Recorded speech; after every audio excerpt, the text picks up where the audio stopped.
God, right around the side. This is huge.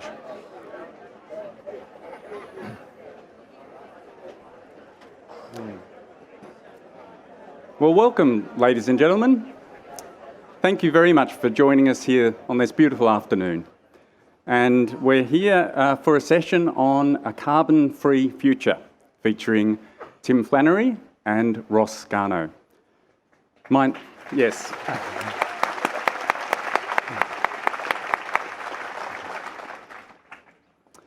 Welcome also to our live streaming audiences at other venues. My name's Tom Griffiths, and I'm excited to be chairing this critical discussion. Can I just remind you to turn your phones to silent, please? And don't forget that the hashtag for Twitter and Instagram is ADLWW. And there will be a book signing session at the end. Well, here in this beautiful place, we'd like to begin by acknowledging that the land on which we gather today is the unceded traditional land of the Garnaut people, and we respect their spiritual relation to this country. And we also acknowledge the Garnaut people as the custodians of the Adelaide region and celebrate that their cultural and heritage beliefs are still as important as ever to living Garnaut people today, as indeed they are to all of us. Well, we've just suffered an unprecedented summer of intense continental-scale bushfires, a disturbing planetary event, an event that we hoped might change our debilitating climate politics at the federal level. And yet it seems we do remain exactly where we've been for a decade, in a paralytic policy deadlock on climate change, our government even now touting support for new coal mines. If we just focused our attention on the floor of the federal parliament or on the Murdoch newspapers, we would be depressed indeed. But Australia is changing faster than we know. Other levels of government, businesses, local communities right across the country are eagerly grasping the opportunities of a carbon-free future. And it's this positive momentum that we're chiefly going to concentrate on today in our discussion. And we're lucky to be able to do so with two of Australia's national treasures, Tim Flannery and Ross Garnaut. And for decades,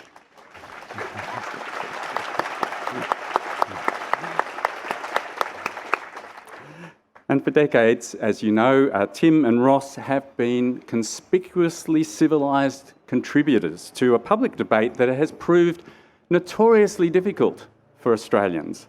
In a space that has often been degraded by willful ignorance and outrageous self-interest, their voices have remained calm, intelligent, and remarkably constructive. And they're here at the Adelaide Festival, at the Writers' Week, with new books. Tim Flannery's anthology of essays from across 30 years is called Life Selected Writings, and it covers his adventures as a paleontologist, explorer and conservationist, and I guarantee that you will find every page literally breathtaking in its power of storytelling. And Tim gained global recognition as a leader in understanding climate change with the publication in 2005 of his renowned book, The Weather Makers. And you'll find that book in the bookstore along with a dozen or more of Tim's other books. In 2007, he was named Australian of the Year, and he is Chief Counsellor of the Climate Council, Australia's leading climate change communications organisation. And Ross Garnaut is a distinguished economist, a professorial research fellow at the University of Melbourne, and his book is called Superpower, Australia's Low Carbon Opportunity. It's become a surprising bestseller. People clearly want this book, and they want it now. It glows with clarity, good sense, and hope. And not just hope, actually with palpable excitement for what might and could yet be in this country. In 2008 and 2011, Ross produced the climate change reviews for the Australian government, and this summer he has deservedly become renowned as a kind of prophet. As you've no doubt noticed, in 2008, in his climate change review, he predicted that Australia would soon experience more intense fire seasons and that, quote, this effect should be directly observable by 2020. Well, Well done, Ross. directly observable. Directly observable it certainly has been. So please again make Tim Flannery and Ross Garnaut welcome.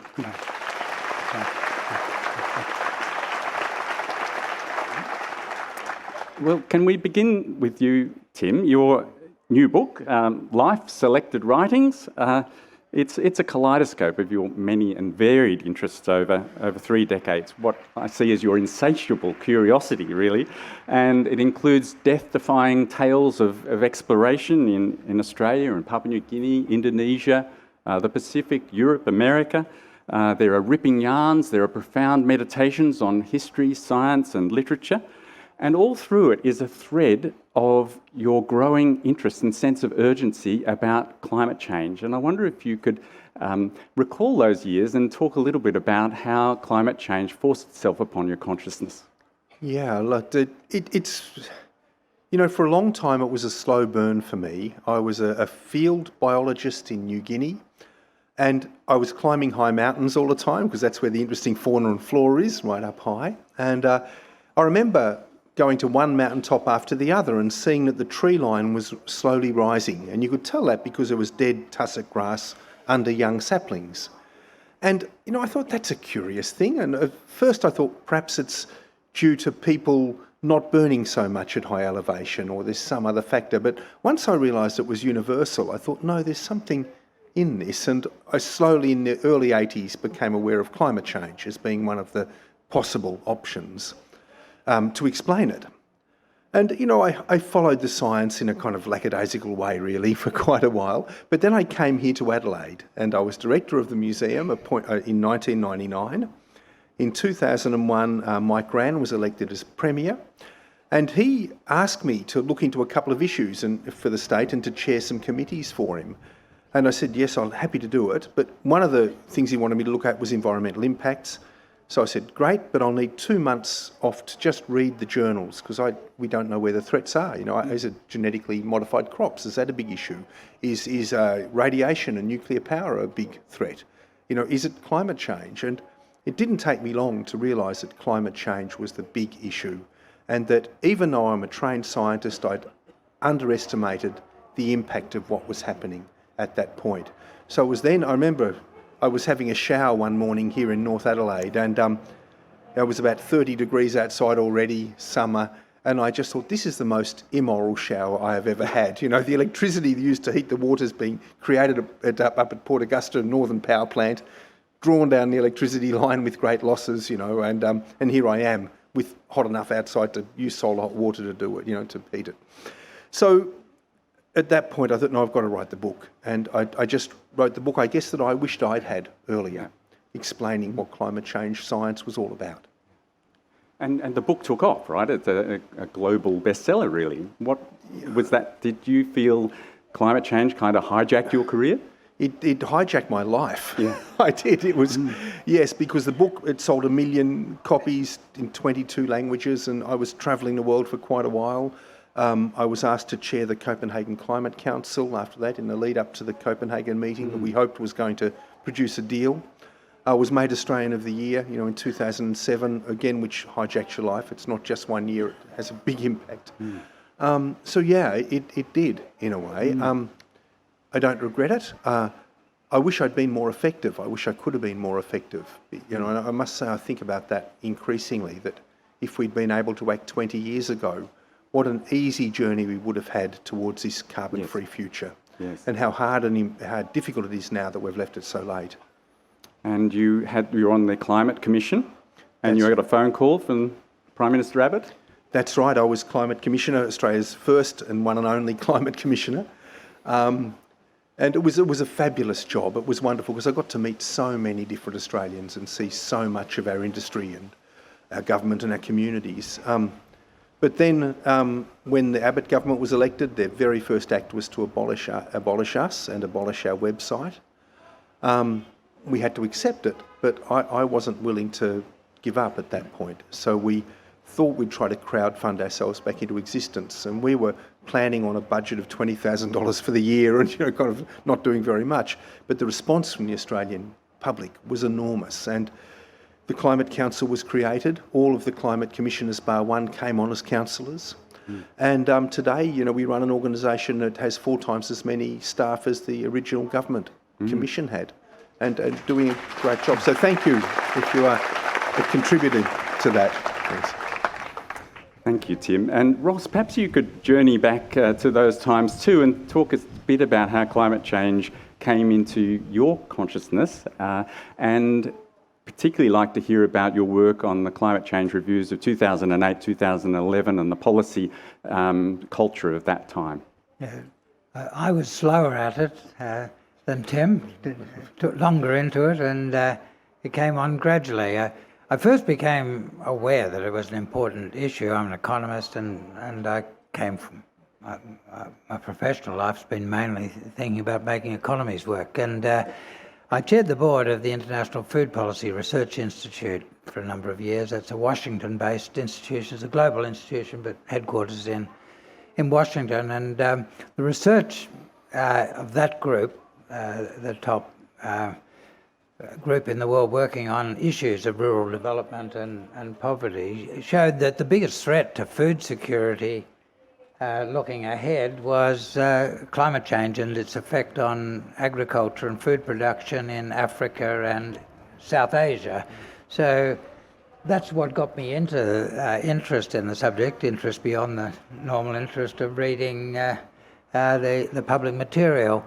But that's all it was until I got a call from, it was actually from Anna Bligh, on behalf of all the premiers and territory chief ministers in April of 2007, saying that seeing the Commonwealth government of the day wasn't doing anything, the states and territories, all of them, wanted to support a major bit of work on what our policy should be. First, a report on what the effect of climate change on Australia would be, and then policy recommendations on what to do about it. So I talked to the premiers, and the premiers appointed me to do the first climate change review, and all of the states and territories, when they commissioned me, put out an invitation for the Commonwealth government to join it, to make it a joint federal-state exercise. And Prime Minister of the day, Mr. Howard, wasn't very interested, but the Leader of the Opposition said, when I'm Prime Minister at the end of the year, I'll make it a federal-state exercise. So from December 2007, the work had the support of all of the governments of Australia. It was a terrific exercise, and it's a world that's hard to imagine today. But we also had the active and strong support of the federal opposition at the time, led by Malcolm Turnbull, where the 2 people in the federal parliament read every one of the unconscionably numerous words that I wrote, and one of those was Malcolm Turnbull, who'd ring up when he didn't understand something on page 564 and asked me to explain it. So it looked as if we were headed towards a very substantial first step towards a good policy framework. Legislation implementing the recommendations on an emissions trading scheme were passed through the House of Representatives. They had to go through the Senate. The opposition was saying it would support them in the Senate, so it looked as if we were there. Then the day before the vote in the Senate, which was a week before the Copenhagen summit, at which Kevin Rudd, our Prime Minister, had hoped to say Australia's on board and we've made these preparatory action. Well, a day before the Senate vote, there was a vote in the Liberal Party party room, and Tony Abbott beat Malcolm Turnbull for the leadership by a single vote. And that was a big bit of history, and a lot of consequences followed from that. The main consequence today is incoherent energy policy and climate policy, and high energy prices, and a fair bit of incoherence in which we go about all of these things. But that seemed the Prime Minister had to make some decisions then about whether to make it a central issue immediately go to another election, double dissolution on this issue or not. He decided not to. That was the occasion for the loss of some community support for the Prime Minister, which provided the occasion for him to lose his job as Prime Minister. And after the 2010 election, where Julia Gillard had sought to back away from major action on climate, we saw another twist, another turn in this remarkable political story of climate change in Australia. We had a hung parliament, and the two people who were to decide who was to be Prime Minister of Australia, two independents from rural electorates in New South Wales, Tony Windsor and Rob Oakeshott, spent several weeks in consulting lots of people about what they should do, and they spent quite a lot of time with me. And by a lovely accident, Nick Stern happened to be passing through town, so I brought him along to one of the meetings with Rob and Tony, and they ended up getting me back in the saddle a condition for their support for whoever was going to become the government. So I had little choice but to write the second climate change review, which came out in 2011. Well, although it was a hung parliament, the government didn't have a majority. You had a stable majority on these climate issues. In the House of Representatives, between them, the two independents and the one Green member were solidly with the government. So the new recommendations went through the House of Reps. And in the Senate, it happened at that time, it wasn't the case earlier, the Labor Party and the Greens between them had a vote. So we had legislated really the full set of recommendations from my second review. So we had carbon pricing, a strong renewable energy target.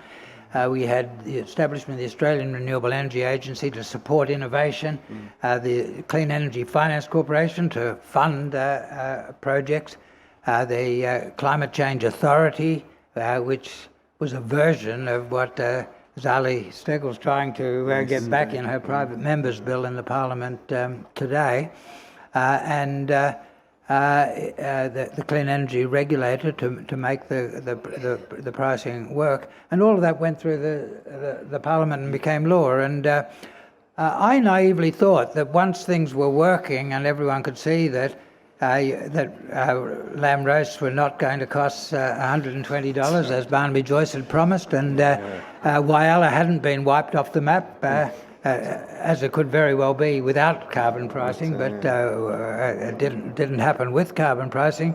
The emissions fell exactly as all the modelling said they fell, by about 8% in each of the 2 years we had carbon pricing. There was an increase in the price level, but that was completely compensated for low and middle income earnings by tax cuts at the low end and adjustments to Social Security paid for out of the carbon pricing. So it was all working exactly as the modelling said it would, and I naively thought that once people saw it working, that was it. It was there. But Tony Abbott was very effective in running a big campaign against it, and after he got rid of Tim's commission, his next set of legislation was a set of bills to repeal each element of the carbon pricing, of the carbon package, carbon pricing, the Renewable Energy Agency, Clean Energy Finance Corporation. So it looked as if they were all gone because Clive Palmer invested $20 million out of an insolvent company of his in buying a majority in the Senate, and he said he was going to support Abbott's repeal of all these things. But this really is a remarkable story in Australian political history, the whole story of climate change. He spent a day with Al Gore in Canberra. Al Gore played on Clive Palmer's bog Irish backgrounds and his reverence for the Kennedys out of Boston, the Irish politicians out of Boston.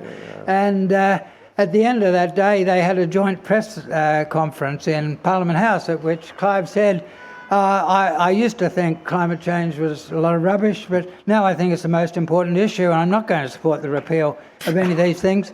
except carbon pricing. So we've still got the Renewable Energy Agency, we've still got everything else. We don't have carbon pricing. Now, Clive personally owed about $80 million from that dirty old nickel refinery.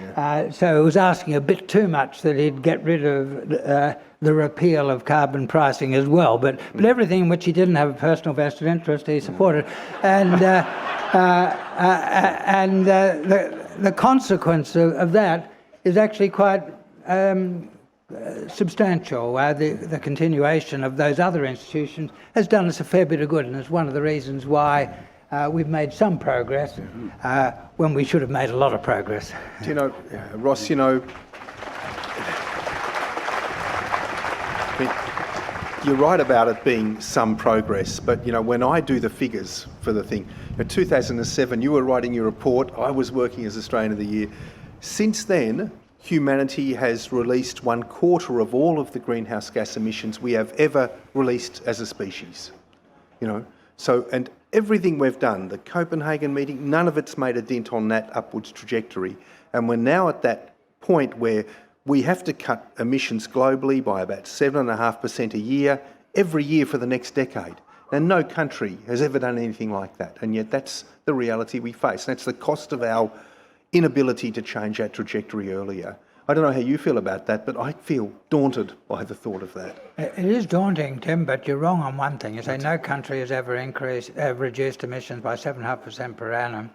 We did it for 2 years when we had carbon pricing. We did 8% per annum.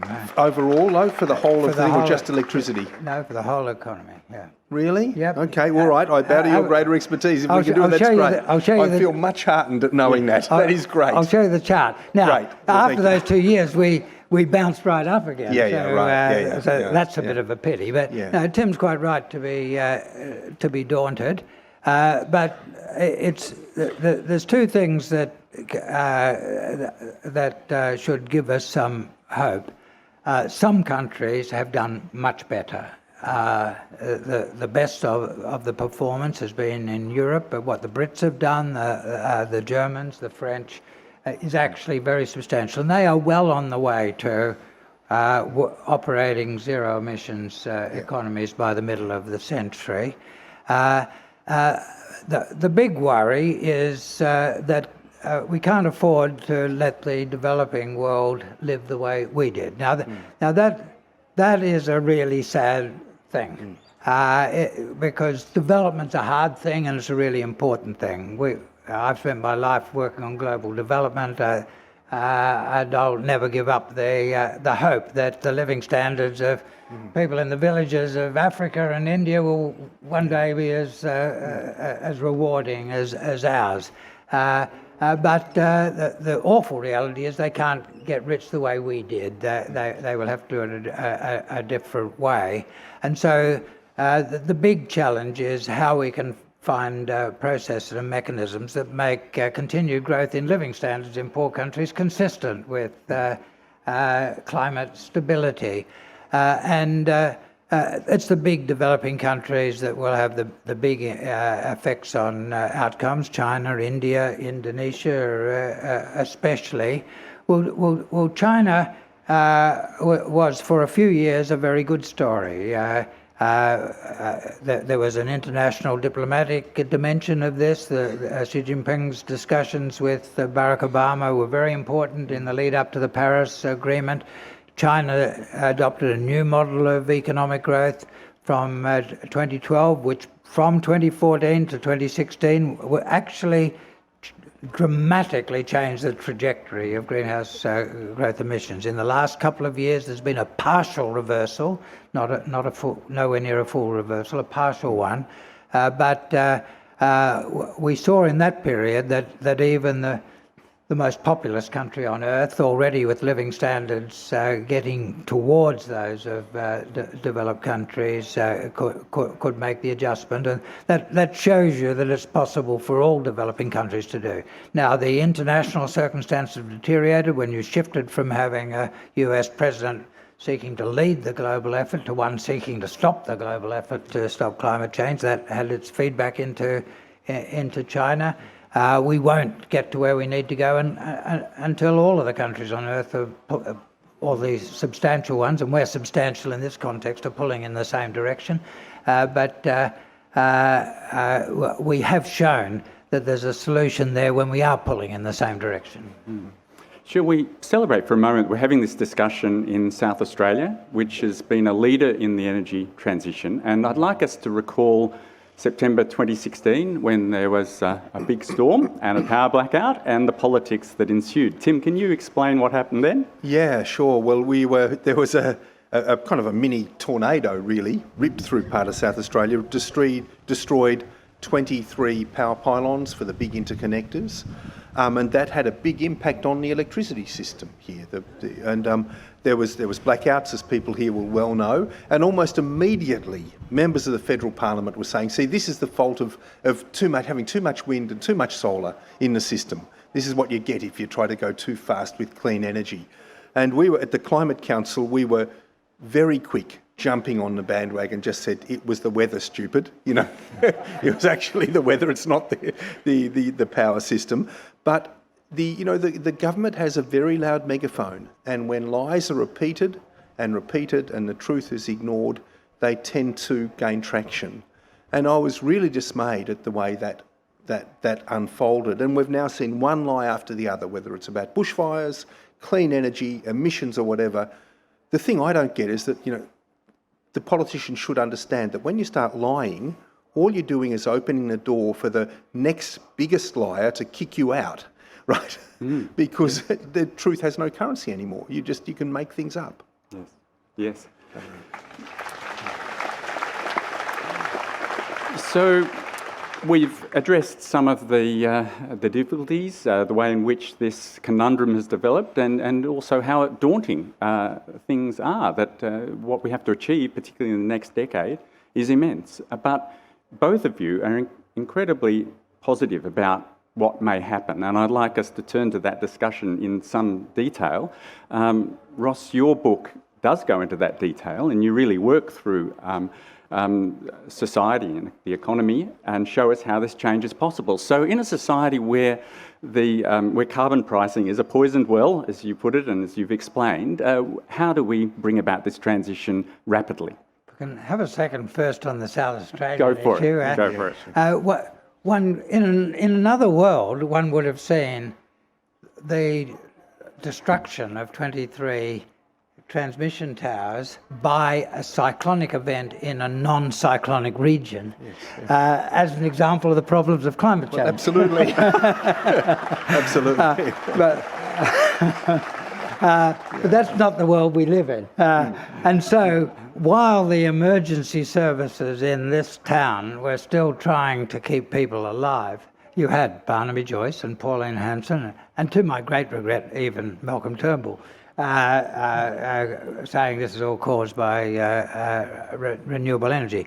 Well, what happened next was important historically. The South Australian government could have buckled, but it decided to double down, and it actually put in place some mechanisms that would help the security of the power system as the proportion of renewable energy increased, and that worked. And since now we have a lot more renewable energy in South Australia than then, 53% last year on a strongly rising trajectory. Let's cheer the audience for that. And to its huge credit, the Liberal Party government, led by Stephen Marshall, has continued the programs of the Labor government, and in a couple of areas have extended them. And so South Australia could have, if the politics of that time had gone a different way, could have become a big warning signal. Don't go there. But what has actually happened in practice has been encouraging for Australia. And that's a step towards something much richer for South Australia. So, South Australia was the poor cousin of mainland Australia in energy in the coal energy past. It's got coal resources up at Lee Creek, but they're a long way from anywhere where they can be used. And they're very low quality. So in the days when power came overwhelmingly from coal, South Australia had more expensive and lower quality power than New South Wales, Queensland and Victoria, which have got much richer coal resources, or lignite resources in the case of Victoria. In the zero emissions world of the future, South Australia has a better combination of wind and solar, much better than Victoria or New South Wales, and wind better and solar not quite as good as central Queensland. But South Australia sits in the best position in the renewable energy world, whereas it was in the worst position in the coal energy world. So by moving ahead of other mainland states on renewable energy, South Australia is starting to create a base in which it can be, within the Australian mainland, a natural home for a lot of energy-intensive industries that belong more naturally in New South Wales, Queensland and Victoria in earlier times. Well, that's just part of a bigger national story. South Australia's position has improved within Australia. Australia's position has improved within the world. We are the main source on Earth for a lot of the mineral materials that require a lot of energy to turn into final products. We're by far the world's biggest source of iron ore, iron oxide for smelting into iron metal. We're by far the world's biggest source for aluminium oxide, bauxite, for converting into aluminium metal. You need a lot of energy and oxide reductants to make those conversions of aluminium and oxide. In the world where the natural source of energy and of reductants for oxides was coal, we did have rich coal resources, but there's very little advantage in having your own coal when that's readily exportable. Can I just take a point up there, Ross? I think your book is brilliant, and I think it points to the future, absolutely. The thing that worries me is the more near term, the fact that we have to start getting emissions down over this decade. So after years and years of emission rises, we've seen a plateau last year, but we have to start really dropping steeply. And if we don't do that, the chances increase that we'll trigger positive feedback loops in a climate system that will make anything we do ineffective. So what do we do in the next few years? That's the big question for me. How do we start this year to drop emissions 7.6%? And the year after, and the year after, and the year after? Well, let's start with Australia, because that's the bit we've got more influence in. Yeah. Although we're not without influence in the rest of the world. No, We are not a percent country. But, Looking at Australia, if we were moving faster on renewable energy and putting in place all the things that are necessary to make the power system secure and reliable with 100% renewable, then there's no reason why we couldn't be on a path to be zero emissions in the electricity sector by the middle of the 2030s. And that gives you more than your 7.5% per annum reduction. And then for industry, we've got quite big aluminium smelters in Victoria, in Portland, Newcastle in New South Wales, Gladstone in Queensland, all using coal. Victorian is probably the most emissions intensive aluminium produced anywhere in the world. Those plants are going to die if they remain dependent on coal, because coal's no longer internationally competitive for a range of reasons. By moving more quickly to renewable energy, we've got to be clever about it. You've got to have ways of firming the intermittency, but they are available. By moving more quickly, we can keep those industries and make them very much bigger. And that's something that should be starting in 2020. And we should have that in place in time to save the Victorian and New South Wales smelters in the next few years, and then grow on from there. The zero emissions path to making iron out of iron ore is to use hydrogen from renewable energy, and At the moment, whereas with aluminium smelting, it's cheaper to do the smelting now with electricity made from renewable energy. In the case of hydrogen, it's not yet as cheap as using coal, but it's getting there. The only way it will get there is by huge increase in the scale of hydrogen production, when costs will come down as they have for solar and batteries and other things. And so we should be getting on with the job of making sure the first iron-making plants based on hydrogen renewable are in place, put in place in the next year or two. Now, and Ross, then we develop the momentum. And 7% of global emissions are from turning iron ore into iron metal. About half of that is Australian iron ore. Do all of that using low-cost Australian renewable energy through hydrogen, and you've saved 3.5% of global emissions, which is nearly 3 times Australia's total emissions. So we can. There's a path for us making our contribution. Now, Ross, you're talking about us leading the world. We're only 1.3% of global emissions, didn't you know? Well, I mean, sorry, but that argument, it annoys me so much because you were so right, and yet our Prime Minister, in the wake of the bushfires, said, well, we're only 1.3% of global emissions. How does that count? I was so angry, I went back to look at our contribution during the Second World War to troop numbers. Do you know Australian troops made up 1.4% of Allied forces during the Second World War? But that wouldn't count for anything. It wouldn't matter what we did, Ross. Didn't matter during the war, we're only 1.4%. I just don't get that argument. How do we break through that to get your vision to be adopted and actually start leading? Well, I don't think Australians are actually against leading on the energy transition if they can see there'll be more jobs and higher incomes coming from it. But you do actually have to have political leaders making the case for that in a positive way. And we haven't had that in the past. But on our role in the international discussion, I think the analogy is a good one, and I've used it myself. The Allied war effort in both world wars, our proportionate contribution was, as you say, similar to our contribution to greenhouse gases. But think what would have happened to discussion in Britain or in the Second World War, the United States, if we had said, well, we're insignificant. That's right. It doesn't matter what we do on the Kokoda Trail or at Tobruk. We're staying at home.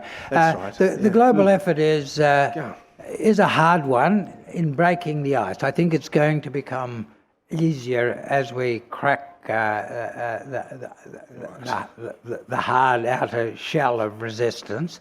But it's hard to start in lots of countries. There are pockets of resistance, vested interests damaged by action on climate change in every country. And to have voices in other countries arguing against effective action on climate change strengthens those who are resisting change in all other countries.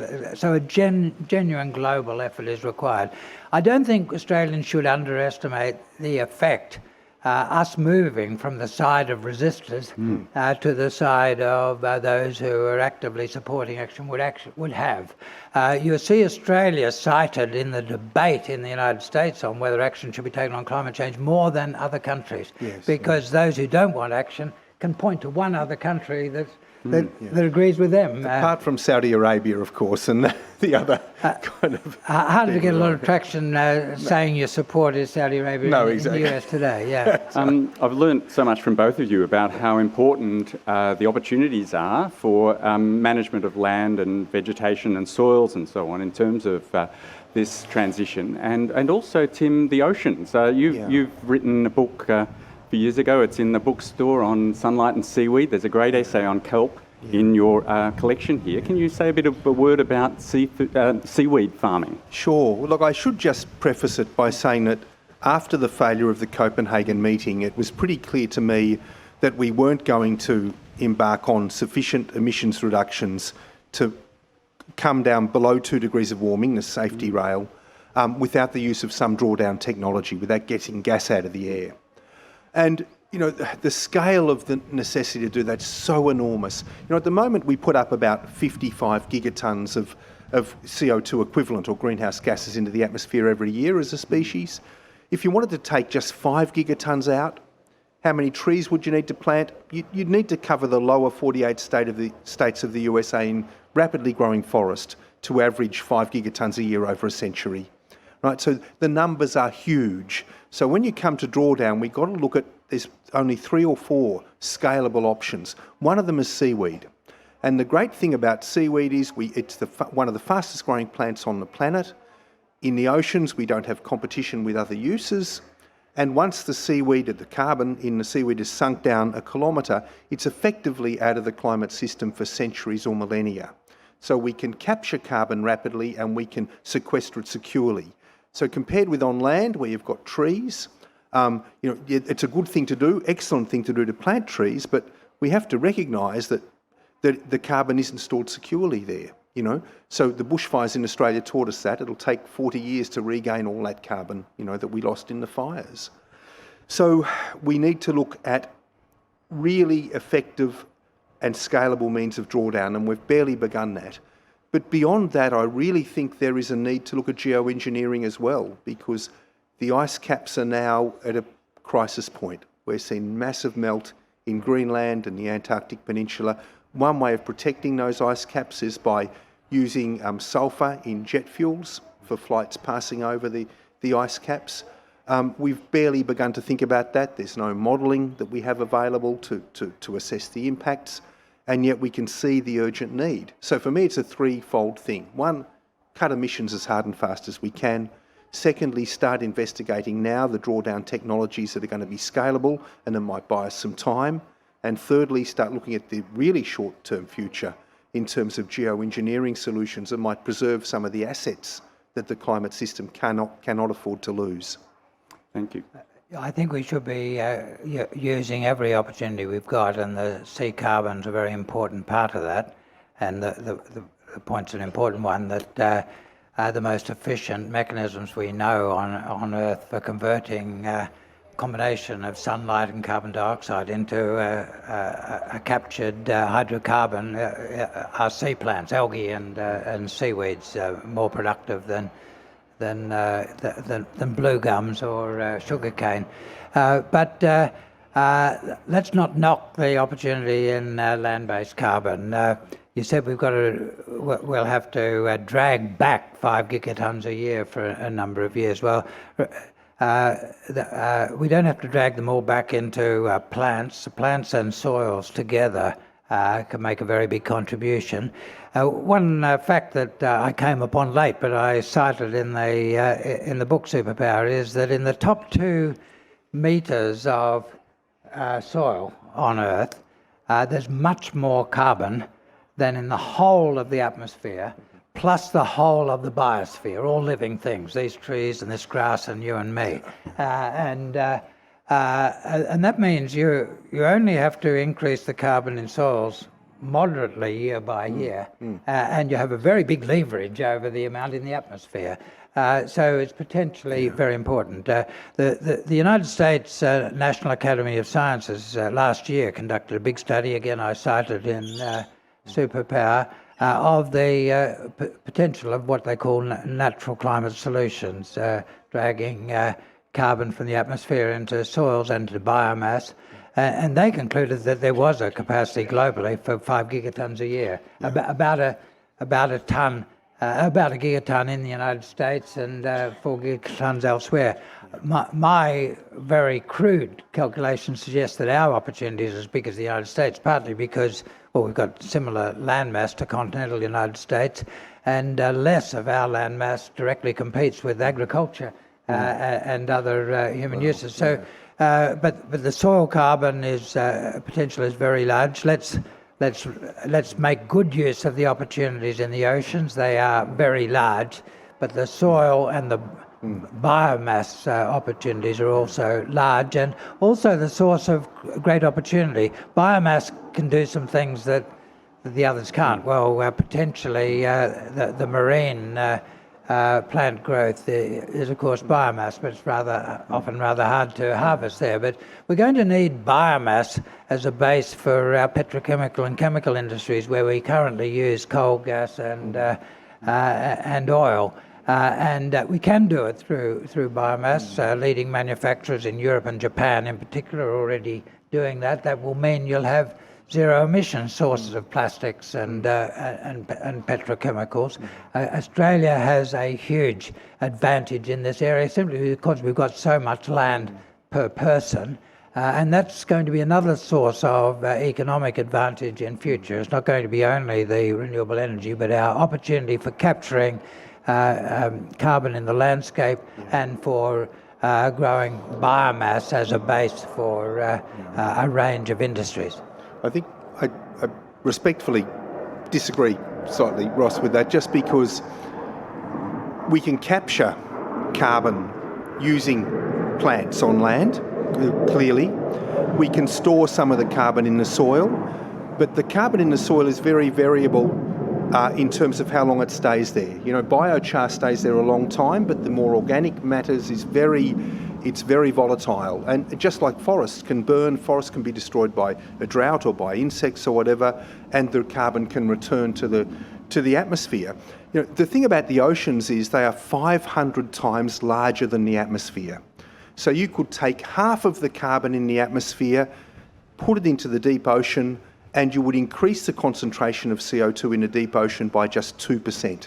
And it's securely stored because oceanic circulation is so slow that carbon won't come back up for centuries or more likely millennia.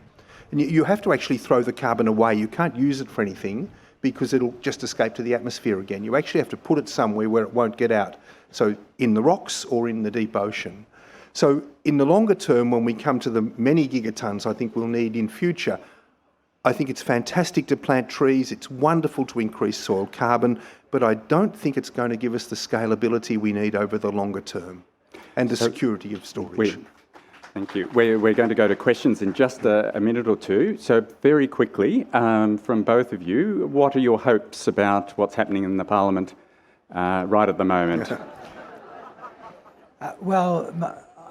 Very quickly.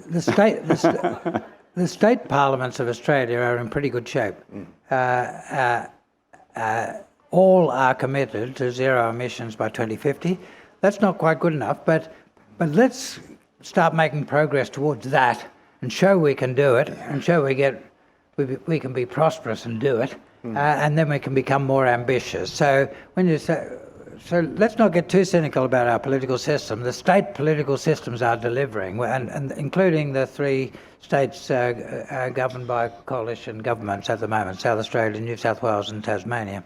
The federal parliament is pretty bleak. You've got that knot of people representing or presuming to represent Queensland coal regions.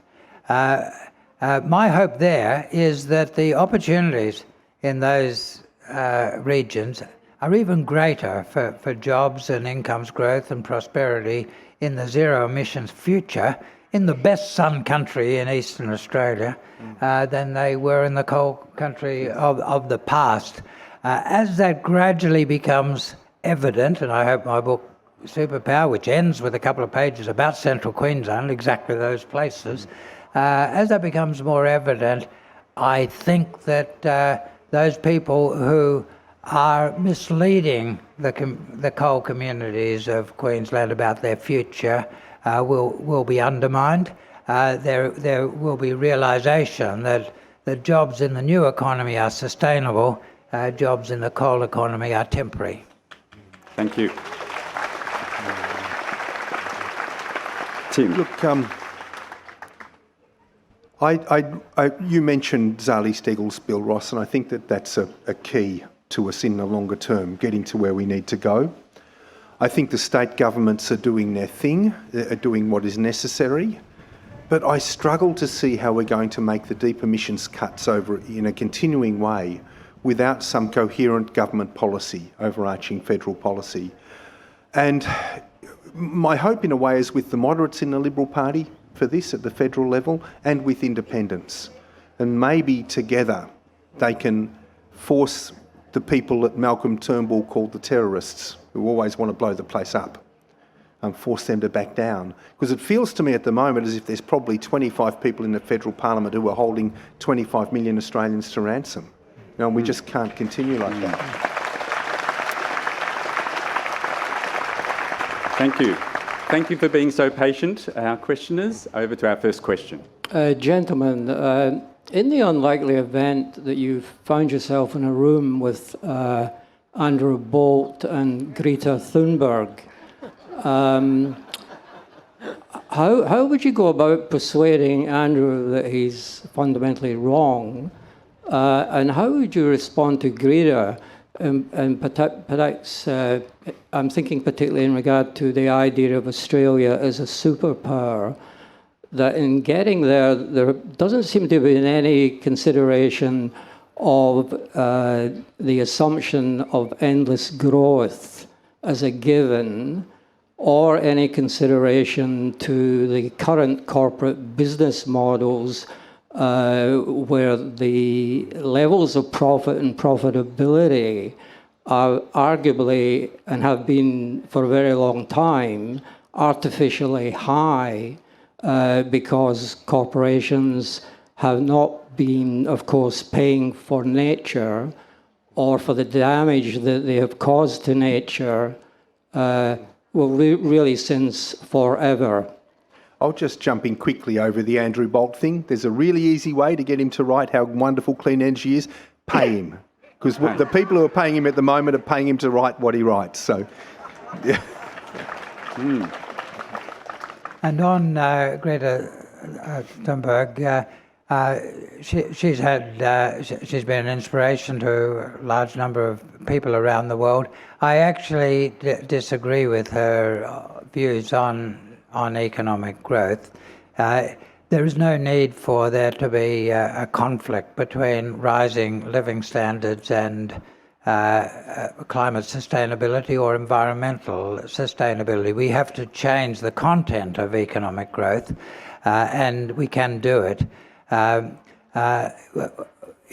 If it were necessary to stop the rise of living standards in Africa and South Asia and East Asia to achieve climate stability, the prospects of achieving climate stability would be zero, because we will not get people in the poor parts of the world to accept permanent poverty.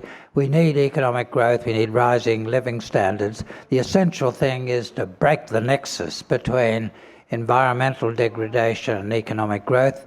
As you suggested in the last bit of your comment, the pricing of the costs imposed on the environment when you use resources is one way of achieving that. We've got the policy mechanisms, we've got the technologies to reconcile rising living standards, especially in the poor parts of the world, with climate stability. The important thing is to have the political will to use them. Thank you. So let's go for some rapid-fire questions and answers. We've got a few people there. So increasing living standards and economic growth seems to be synonymous with concrete. Concrete, I understand, is a major source of greenhouse gases that's not related to the energy supply. Can you help us with that? Oh, concrete is just one source of building materials. There are others that have zero carbon emissions. We just need the incentive structures to make sure that we use those with zero emissions and not concrete made in the usual way. Yeah, there are zero emissions concrete available now. In fact, even in Australia, you can get that sort of stuff. Plus carbon negative concretes and other building blocks overseas. Gentlemen, the World Health Organization says that the one key thing that individuals can do to help the environment is to stop eating meat. I'm wondering what your comments would be on the role of animal husbandry in our environmental crisis. If the whole world ate beef and mutton like we do, then that alone would be inconsistent with climate or environmental stability in general. Fortunately, as Indians become rich, they won't eat meat like the way that we do, or at least the high emissions ruminant meat that we do. But we'd be Australians, and most people in the developed world would be healthier as well as doing less damage to the environment if they ate less meat. If we're going to have zero emissions, because methane, the product of cattle and sheep, is a short-lived gas, the important thing is to stabilise methane output at a low level, much lower than now, rather than to take it to zero. So for those who don't want to go the zero meat route, they can make a good contribution by eating much less ruminant meat, eating more meats that are not associated with the same greenhouse gas emissions, like kangaroo, and increasingly we're seeing the emergence of plant-based foods that are indistinguishable in taste and texture to meat, both those based on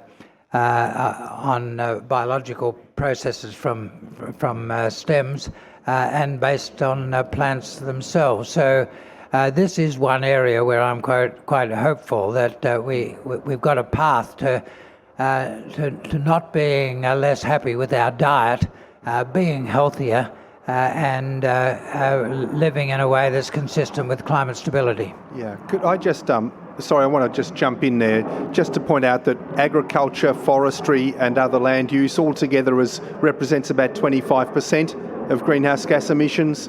Beef production's about 5%. So it's very important to cut down on, there's many good reasons to cut down on meat consumption, but we can never forget the 75% that's the fossil fuels. That is the real enemy. That's what we really have to focus our biggest efforts on. Thank you.